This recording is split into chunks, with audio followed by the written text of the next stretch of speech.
Bonjour à toi et bienvenue. Dans ces podcasts, tu trouveras des explications sur le fonctionnement de ton corps, de ton cerveau, et bien souvent sur l'interaction entre les deux, ainsi que des applications concrètes pour t'aider à reprendre le pouvoir sur ta vie et à faire de ton existence une aventure épanouissante et pourquoi pas, de répandre dans ce monde qui en a bien besoin ton énergie, ta nature, ce que tu es. Car tu es remarquable, une héroïne du quotidien et si tu es là, c'est qu'il est temps pour toi de te révéler. Aujourd'hui, je vais te parler de l'hypersensibilité. Si tu as écouté mes précédents podcasts sur les émotions, tu sais à quel point je les trouve merveilleuses. Mais lorsque l'on se retrouve submergé par toutes sortes d'émotions sans savoir qu'en faire, dans un monde où celles-ci sont incomprises, il est tout à fait logique de ne pas en percevoir tous les trésors qu'elles portent en elles. Si tu ne sais pas encore décrypter ce que les émotions ont à te dire et l'aide incroyable qu'elles ont à t'apporter, je te propose d'écouter les podcasts précédents et ceux qui viendront, qui traitent spécifiquement des émotions.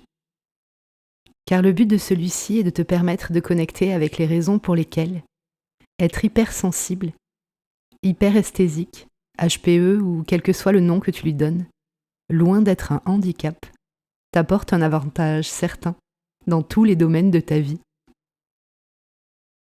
Et si je me permets de te dire cela, c'est parce que je sais tout à fait, pour l'avoir vécu, à quel point on peut se sentir inadapté, faible, impuissante, démunie et tout à fait anormale, dans cette société moderne au sein de laquelle on t'invite chaque jour à ne pas prendre en compte tous ces ressentis qui te traversent, où l'on te raconte inlassablement que tu devrais arrêter de t'écouter, mettre de côté ta sensiblerie, faire appel à ton intelligence, gérer tes émotions et autres joyeusetés de ce genre. Quant au discours inverse, je sais également à quel point cela n'est absolument pas rassurant de s'entendre dire que c'est une chance en se heurtant chaque jour aux difficultés qu'elle représente dans le monde réel. Celui où il faut trouver un job qui te permettra de payer tes factures. Celui où tu as, comme tout le monde, besoin d'avoir une relation amoureuse nourrissante et des amis avec lesquels partager. Ce monde moderne dans lequel toi, tu as du mal à fonctionner, du mal à intégrer les codes, et probablement de plus en plus de mal à trouver du sens, et donc à trouver ta place. Cette fameuse place. Au milieu de toutes les injonctions tout à fait maltraitantes et en plus parfaitement inutiles que tu as dû entendre tout au long de ton existence, il y en a pourtant une qui a du sens. Et c'est précisément celle qui consiste à faire appel à ton intelligence, à ta raison. Alors certes, pas dans le sens où cette expression t'a été proposée, mais tu vas voir à quel point cette affirmation peut te permettre de tirer tous les avantages merveilleux de ton hypersensibilité. Parce qu'être hypersensible ne signifie pas que tu n'es pas comme tout le monde à certains égards. Et j'imagine que toi aussi, tu as envie de réussir ta vie. Et c'est bien normal, car ça n'aurait aucun intérêt d'avoir un super pouvoir qui ne t'apporterait aucune satisfaction, seulement des épreuves. Maintenant que nous avons évoqué une partie des croyances limitantes portées par ce concept d'hypersensibilité, je te propose d'entrer dans la magie, car il s'agit réellement de cela. Pour bien comprendre le concept d'hypersensibilité, il est important de bien le circonscrire. Si tu tapes hypersensibilité sur ton moteur de recherche, il est fort probable que tu tombes sur la définition de Wikipédia, qui t'explique que l'hypersensibilité, en psychologie, est une sensibilité plus haute que la moyenne, provisoirement ou durablement, pouvant être vécue avec difficulté par la personne concernée, ou perçue comme exagérée, voire extrême, par son entourage. Bon, jusque-là rien de nouveau, si tu es hypersensible, je ne t'apprends rien. La majeure partie de ton entourage s'en est chargée. Mais si tu creuses un peu et que tu cherches le terme hyperesthésique, tu trouveras sur le Larousse en ligne. Accentuation de la sensibilité qui transforme certaines sensations en sensations de douleur. J'imagine que tu as compris que les personnes qui ont choisi ces définitions n'étaient ni hypersensibles, ni hyperesthésiques eux-mêmes. Et c'est là que je vais faire appel à ton intelligence. Être hypersensible, c'est avoir les sens hyper développés. Et donc, la capacité de percevoir plus finement ce qui t'entoure ou ce que tu ressens, plus précisément, avec plus d'intensité. Ce qui veut dire que tu as la capacité, le don extraordinaire de percevoir ce que la majeure partie des gens ne perçoivent pas. C'est un super pouvoir. L'ennui, c'est que l'on t'a répété toute ta vie que ce que tu pressens, ressens ou quelle que soit la façon dont ça se présente à toi, n'existe pas. Et que tu as fini par y croire. Tu as même fini par croire au caractère exagéré ou extrême de tes ressentis. C'est un peu comme si Superman avait été élevé par des parents inconscients du pouvoir du jeune homme et qu'ils s'étaient moqués de lui lorsqu'il était capable de voir ce qui se déroulait à plusieurs kilomètres de chez lui. Ou pire, qui lui avait expliqué en long, en large et en travers que ce qu'il voyait n'était qu'une déformation de la réalité, une exagération, et qu'il devait trouver le moyen de ne pas en tenir compte, car cela allait lui poser des problèmes. Au lieu de sauver le monde, il serait probablement dépressif, anxieux, et sûrement un peu replié sur lui-même. Et tu m'accorderas que ce serait dommage quand même. Pour lui, bien sûr, et pour le reste de l'humanité.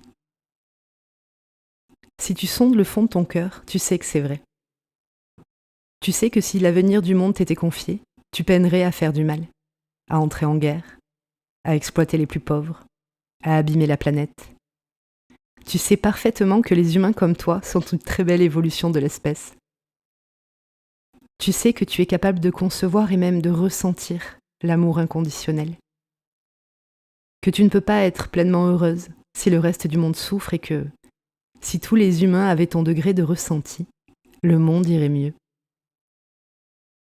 Reste que tu vis dans cette société et qu'à bien des égards, tu serais prête à payer cher pour ne plus ressentir, pour fonctionner tel un robot performant, une machine efficiente, pour atteindre les objectifs que tu te serais fixés ou peut-être même que la société a fixés pour toi. Simplement parce que tu as cru que ton super pouvoir était une tare et que le seul moyen pour toi de survivre dans ce monde de brutes était de l'amoindrir. Et là, je vais te parler de la Reine des Neiges. Si tu as vu le dessin animé, tu auras compris que cela ne fonctionne pas. Et si tu opères une petite analyse de ta vie, cela te confirmera ce que tu sais au fond de toi. Ce super pouvoir fait partie de ta nature. C'est ce que tu es. Et le seul moyen pour bien le vivre, pour en faire quelque chose de beau, d'efficient, d'utile, pour toi et pour les autres, c'est bien de l'accepter, de le comprendre et de le développer. Parce que si tu n'as plus peur de te laisser submerger par ton super pouvoir, imagine tout ce que tu peux faire avec. Pour toi d'abord, les émotions sont des guides, je ne le répéterai jamais assez. Ce sont les garants de ta santé mentale, de ta santé physique et de relations saines et harmonieuses. Et toi, tu as la chance de les percevoir plus finement, de les ressentir à la moindre variation. Et plus tu vas t'y pencher, plus tu vas apprendre leur langage, plus tu vas savoir où aller et comment y aller. Et dans ce monde rempli d'incertitudes, vide de sens, et qui est très clairement en train de se désagréger, tu disposes d'un outil fabuleux. Et le seul moyen de ne pas te laisser submerger, c'est de l'écouter, de l'accueillir, de lui laisser de l'espace, et surtout de croire en lui. Ce que tu ressens a du sens. Ce que tu ressens existe. Il ne s'agit pas d'une exagération ou d'une vue de ton esprit. Tes émotions sont réelles, et elles sont générées par une analyse fine de la situation.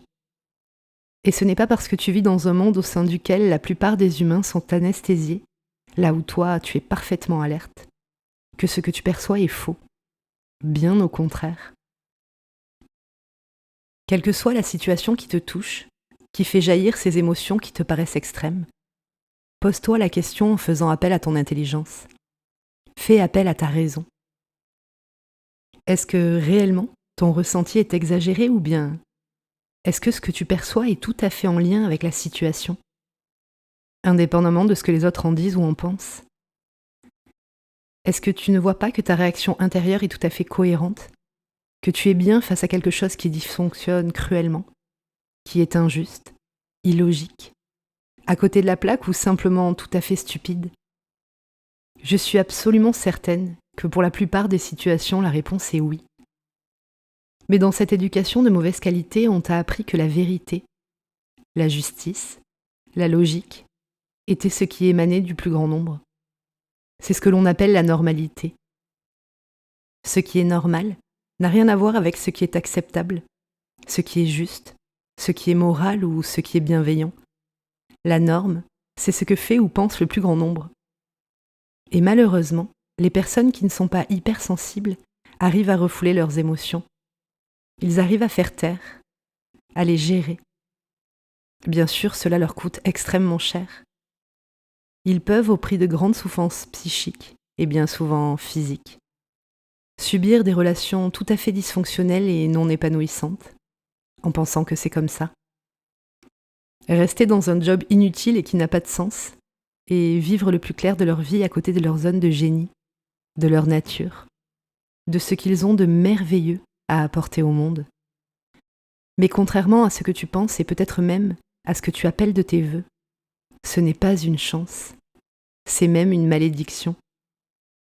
D'ailleurs, si toi tu as la chance de compter dans ton entourage des personnes comme toi, tu peux expérimenter à quel point c'est fabuleux, à quel point les discussions sont riches, les idées foisonnantes, à quel point le respect, l'amour mutuel est présent, à quel point c'est doux, constructif, incroyablement énergisant.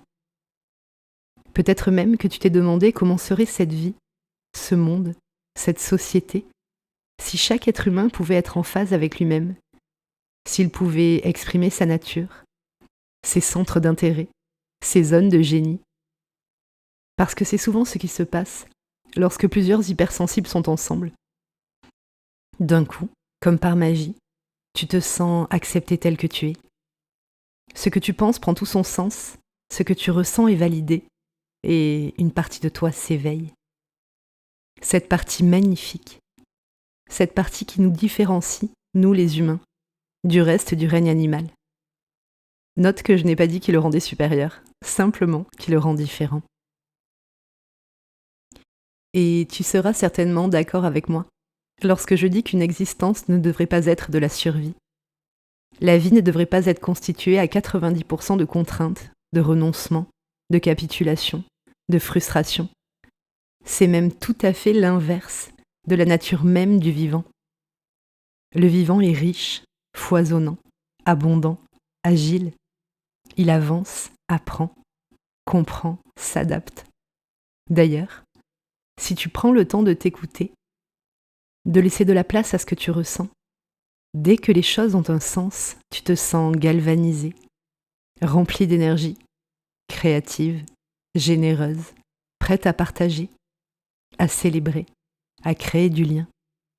Car c'est ce qui est porté par la joie.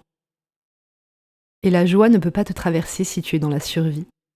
C'est la peur qui domine, la colère parfois, la tristesse souvent et même la honte. Et tout cela a du sens, car ces émotions bien mal aimées vont te donner la clé pour te mettre en sécurité, pour affirmer tes valeurs, pour mettre du sens et pour te sentir relié aux autres. Toutes ces émotions que l'on qualifie de négatives et que tu as la chance de ressentir finement sont là pour t'amener vers la joie, pour que tu puisses accéder à ton plein potentiel, celui qui t'habite, lorsque tu es en joie, sincèrement en joie. Bien sûr, je ne t'invite pas à me croire, mais à faire appel à ta mémoire ou à ton analyse. Tu as certainement connu des moments, des instants même fugaces, où tu étais en joie, et où tu te sentais en pleine possession de tes moyens, tout à fait particulière, tout à fait puissante, simplement parce que ce que tu faisais avait du sens, que tu te sentais en sécurité, que tu étais en phase avec tes valeurs et que tu savais que tu étais entouré de personnes aimantes et bienveillantes. Ton hypersensibilité, si tu l'écoutes, si tu la chéris, Si tu entres en gratitude pour ce don fabuleux et que tu lui laisses la place qu'elle mérite, va te permettre de te mettre en sécurité, de mettre du sens dans ta vie, d'être en phase avec tes valeurs et de te sentir relié, pour que tu puisses être en joie, pour que tu puisses être dans ta zone de génie et que tu puisses offrir à ce monde tout ce que tu as à lui offrir. Si ce que je te dis résonne en toi, si cela a du sens pour toi, tu peux aider ton mental à se défaire de tes vieilles mémoires sur l'hypersensibilité en écoutant la séance que je posterai demain sur le sujet. Je crois profondément qu'il fut un temps où l'hypersensibilité des personnes qui en étaient pourvues ne regardait qu'elles. Mais aujourd'hui, à l'heure où notre mode de vie pose plus de problèmes qu'il n'en résout, j'ai la croyance que celles et ceux qui sont détenteurs de cette capacité ont un rôle à jouer, un exemple à donner, pour que l'ensemble des êtres humains puissent sortir de cette anesthésie et entrer, eux aussi, dans une existence qui a du sens, sortir enfin de la survie. Alors, si toi aussi tu as pris conscience que loin d'être une réaction erronée ou exagérée, l'hypersensibilité était une chance, n'hésite pas à partager ton expérience en commentaire. C'est toujours très agréable et très rassurant de voir que d'autres personnes ont réussi ce que l'on s'apprête à faire. On a tout un rôle à jouer et plusieurs voix valent toujours mieux qu'une. Et si comme moi tu as la chance d'avoir des enfants hypersensibles, tu peux les aider par ton exemple. Tu peux les aider à accueillir ce don. Tu sais que l'humain apprend beaucoup plus facilement par mimétisme. Je te souhaite une très belle journée, en lien avec ton super pouvoir.